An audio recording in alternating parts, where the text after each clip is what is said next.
Good afternoon, everybody, and now for something completely different.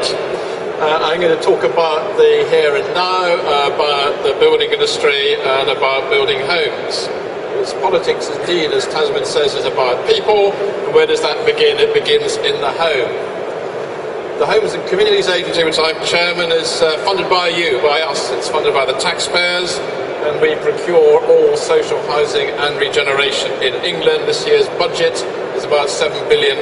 We're a national agency, but we are working and delivering locally. And we're not just about funding homes, we're about creating communities and places where people want to live. And very interestingly, we do have a statutory objective, which we do remind politicians about occasionally.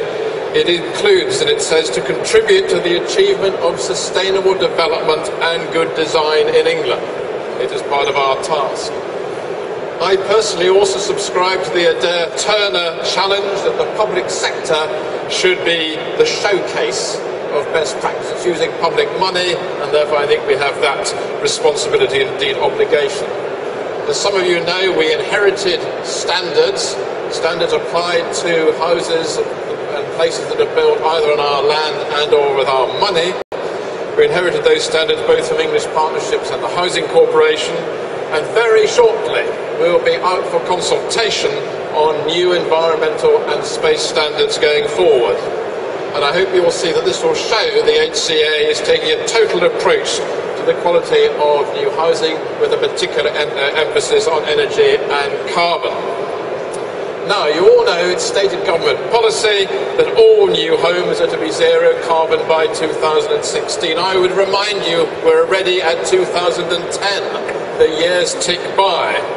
And the question I briefly want to ask is, which is in line with the agenda for this session, is there the political will today to make this journey from 2010 to 2016? Because there are some problems, and this is sort of reality, pragmatism on the ground.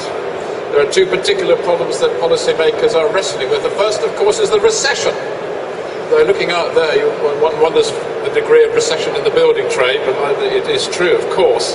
And last year, as we all know, a year ago, there was a meltdown in both the financial and housing markets, and many house builders and many parts of the supply chain were in dire straits. And confidence today, in spite of the crowds here, does remain fragile. And hence we find some house builders are lobbying hard on an anti-regulation ticket not to impose higher standards at this time. There are elements in the industry who purport to demonstrate that imposing costs, which they say, in this way will so reduce what they can pay for land that the supply of land will dry up. Fortunately, there are leaders, and I do call them leaders in other parts of the industry, already building to level 4. And it's economic to do so because they see the direction of travel and they see the advantage in the marketplace for having that sort of product. The second problem is the widely held belief that there's a trade-off between volume and quality. At a time when housing starts are so far below projected need and waiting lists are growing around the country, you can imagine where much of the balance of argument lies between volume and quality. So this is where we need political support to come to the right balance. And I put it to you, there are three strong arguments for doing so, in addition obviously to the government's and our own overall climate objective. Firstly, let's think of the consumer, the person who's going to live in these homes, the families who are going to live there.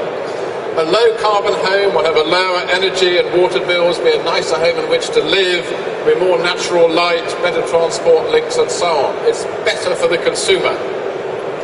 Secondly, and this is a good location to say this in front of so many suppliers, we've got to debunk the mantra that a move to build to higher environmental standards will always increase costs. If the direction of travel is clear and there's a level playing field, I do understand those arguments, it will be in the interests of industry to innovate, as Jonathan talked about, to go up the experience curve and significantly drive down these costs. Thirdly, there's a really important argument to simplify the whole standards procedure which we want to do, so we can be seen to be supporting deregulation, not imposing regulation. We are there at the leading edge. We have, with political support, had our carbon challenge competition, and we now have Barratt building level 6 at Hannam Hall in Bristol. And the question is, how do we bridge from the mass housing today to that level of quality and environmental performance? And that does require political will and leadership. And then, of course, as well as new build, we have to turn to the existing housing stock. If you say it's going to cost £10,000 to £20,000 per home to bring it up to a low-carbon home, that's £200 to £400 billion of investment required, a lot of money. But I believe it is win-win. To do so is good for the planet, it's good for the occupier who will enjoy a reduction in the bill, it's good for employment. And yesterday we had the announcement by John Denham, John Healey and Ed Miliband of a new green strategy to overhaul Britain's homes, and that strategy is welcome. The HCA has argued for some time that the current decent homes needs to be succeeded by a wider standard for social housing to include energy efficiency and the drive towards lower carbon, and that was what was confirmed yesterday. We spend, as the HCA, about 400 million currently on the existing housing stock each year, and this provides the opportunity, with the direction of travel from yesterday, to generate the economies of scale to drive down these costs and make the retrofit economically viable, because the benefit of lower building costs is effectively pays for the upfront capital.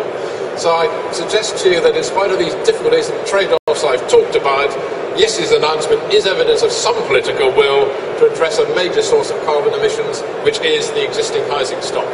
Thank you.